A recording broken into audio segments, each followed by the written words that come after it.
Hello. I hope you guys are having a great day. I'm kind of starting in a different part of a classroom. Kind of go way off topic before I get on back onto what we're talking about. Anyways, but I wanted to show you something that we're doing. Something that we're going to do that we are doing in agronomy class, and kind of how I teach agronomy. Agronomy, of course, is kind of the study of crops. It's probably one of the two classes that I actually kind of teach as production agriculture. So farming, basically. So the way I teach agronomy is that you have this fictitious farm, 3,000 acres, and I give you scenarios, and we go through the scenarios and so on and so forth. But I thought this was cool because lately I've been seeing on news some Twitter feeds, the importance or the struggles that farmers are having with dry soils. Well, we've had some rain and we've had some snow, so that's helping add moisture to the soil. But I thought I would do a little experiment with agronomy class, even though we've kind of covered topsoil in agronomy already. But I think they need to physically see what covered can do with the crop. So we kind of have an experiment set up here. So I have these three, they're milk cartons, and then one here, like this one here, is just bare soil. This is cultivated, and this is no-till. You guys kind of did something with this in the fall with how cover helps protect soil runoff or erosion. Well, we're doing it. We've done that. They've had to do that also, but we've kind of I've threw in this one in there so that they can kind of see what happens. So what I have here is a moisture meter. So this is just going to measure the moisture in the soil, and then every day until I don't know how long, they're going to just stick this in here, read the moisture of these. These are they're just light bulbs, but they produce a lot of heat.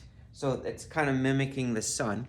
So we turn them on during the school day, and then when I go home, I shut them off. It's kind of like, so it's nighttime. So they don't have light. So each day they're gonna go, and then we just have this big chart right there where they're just going to read the numbers. It's just, and this is very simple. It's just a 1 through 10 type meter. This reads other stuff too, but anyways, I just thought that was kind of neat.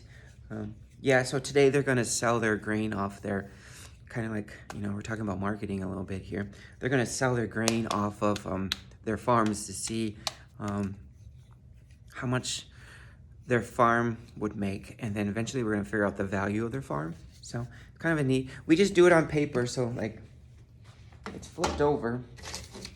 You can see, like, for example, like that's Austin Brandt's farm right there.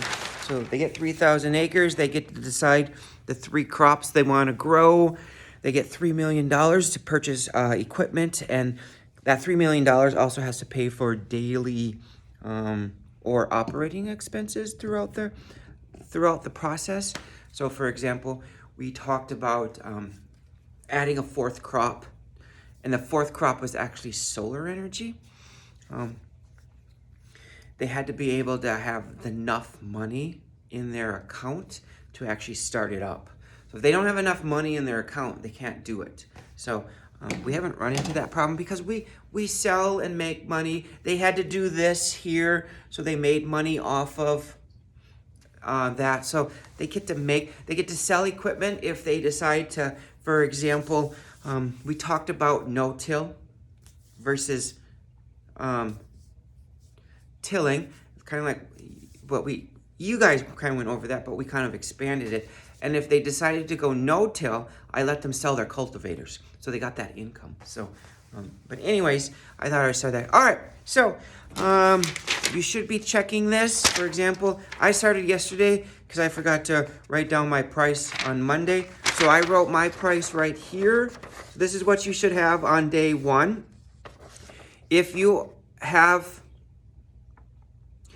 actually wrote down Mondays, so you should have Mondays here, Tuesdays here, and then Wednesday's here. Remember, you're deciding. So I bought at 579.6.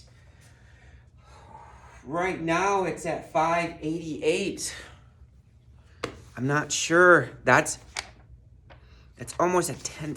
That's 10. It's up. That would be almost up 10 from yesterday. It's up 9. So that's the thing that we have to keep in mind, that it's up. But I'm going to decide at the end of the day, because that's when I bought. So I have to stay consistent to when I'm buying. Otherwise, it's not fair if I'm always watching it. So I'm going to stick to the end of the day like I did yesterday. So I'll keep it consistent. So I'm hoping by the end of the day, it's still pretty high. So you guys have to decide, make that decision so that you can make some money. But I don't know. So, but anyways, today gonna be a little. So yesterday I had you research a country. So I even picked a country. I picked Egypt. I think I picked Egypt. I was gonna pick Ireland, but I don't know. So Egypt is a country that I would like to visit someday. I think it's kind of has a neat history. So someday I'm gonna be taking a trip to Egypt. So I've picked Egypt, and so what I did is I researched Egypt, and so I found what people use on a daily basis, kind of what they trade. So what I want you to do today is two things, and of course I'll write this up in the email.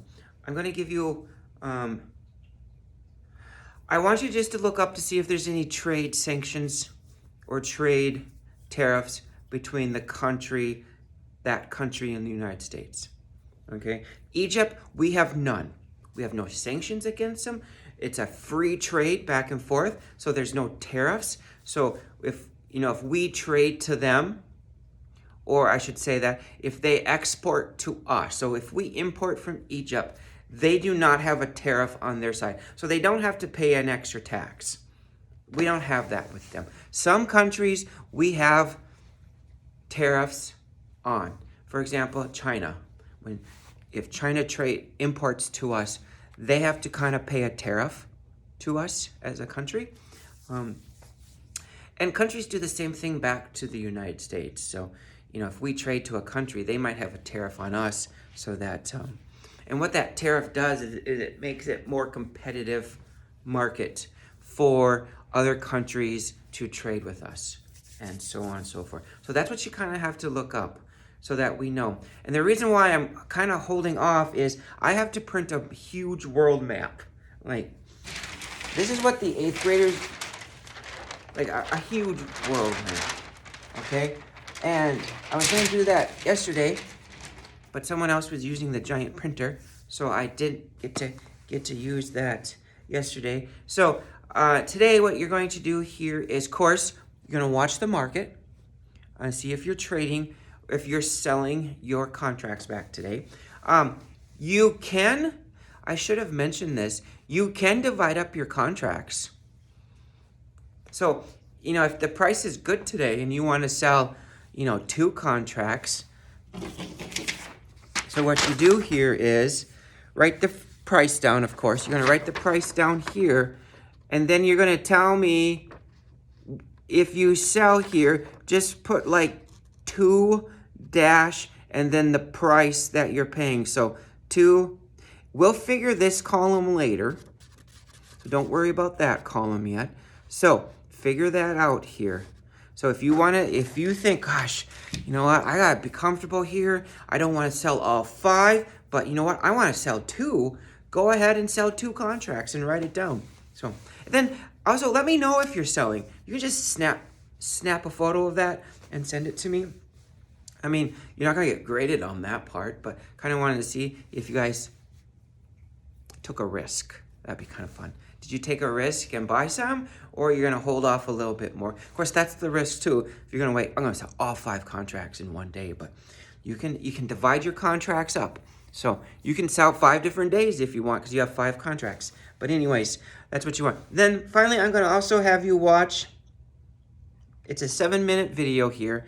It's kind of like what happens on the floor of the Chicago Mercantile Exchange. It's an old video. They really don't have much for new videos. I've done some research. A lot of the trading is now done online, so there's not a whole lot of shouting back and forth and blah, blah, blah, blah. But anyways, it gives you an idea of what happens on the floor of any type of trading. Even like the stock exchanges, it's the same way. They're just trading different commodities. So the stock exchange in New York City trades stock, as the Chicago Mercantile Exchange trades commodities. Well, you also got the Minneapolis Grain Exchange, and they trade agriculture commodities. So that's kind of what it is. So I have this video right here that I will share with you about the Chicago Mercantile Exchange. And then look up any trade restrictions, the country that you have selected, and then also see if you're selling any contracts today. So other than that, I hope you have a great Wednesday. We're gonna cross our fingers and hope to see you tomorrow. I'm getting my second shot today at 1:30. So the first shot, nothing except for a sore arm. We'll see what the second shot does. So I have a feeling, some people say that if the first one didn't affect you, the second one probably won't affect you either. So, but anyways, I hope that you all have a fantastic day. So